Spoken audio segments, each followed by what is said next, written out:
Listen up, it is Ahnist City section here with a little specialish kind of info or tidbit about whatever industry in music.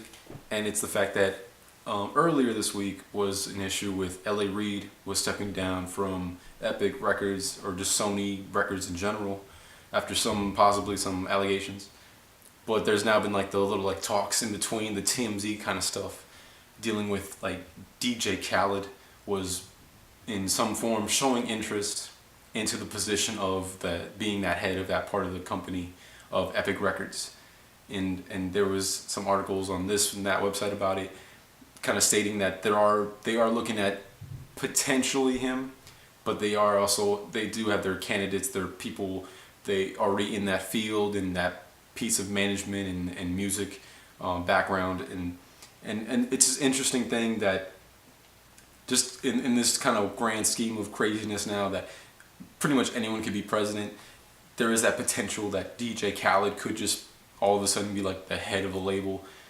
And it got me thinking. There was this thing I just remembered and finally found online called the Peter Principle, and that deals with in kind of a, say, like a very basic corporate kind of job or retail thing, is you steadily can go up the chain of command to the level where you reach basically incompetence, or you reach a level where you kind of fail at a position, and the whole point is you're promoted to a new thing based off of like the success of what you're currently doing or what you were doing, and not so much so of based on like the qualifications of the next thing that they promoted you to. So basically you can go up the chain of command of being like just say like just like a writer, to just maybe like some sort of like supervisor of writers, to the supervisor of a whole team of writing company, and then maybe the CEO of the whole company of not just the writers but the producers, the actors, the editors, A, B, and C, until you reach that point where it's like you're not capable of doing that job, and you sort of sidestep. And the whole process now of bringing that principle up is that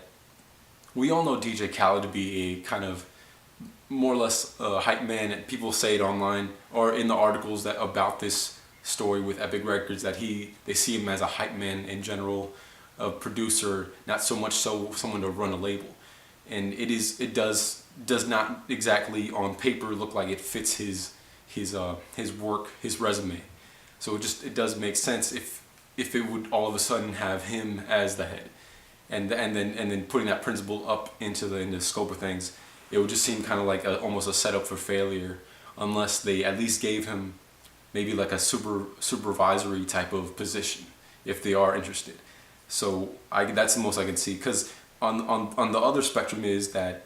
DJ Khaled does have a knack for whatever exactly it is his foothold is in music. It's that he does bring a lot of energy, he does bring a lot of important people together. He has like some sort of networking, influencing style to him that would definitely benefit any company that's around him,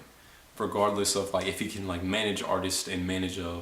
label. So he does have that skill set, but it's just how far could he go with it until he may reach a level where it's the work that doesn't fit out, or the scheduling, A, B, and C. That just to me was like an interesting, not so much like a gossip story, but more like the idea of like kind of like the economics, if you will, of it, or the theory. If you put someone in that position, like what would happen? Because so far the whole on the president style, it is kind of like we're seeing someone reaching bits and pieces of the Peter Principle in the White House, where we don't know exactly how the level of incompetence is going to keep rising. So with that said, just it's something to consider, something to look up. Definitely check it out. DJ Khaled, Epic Records, and the Peter Principle. All right, on the CD section, out.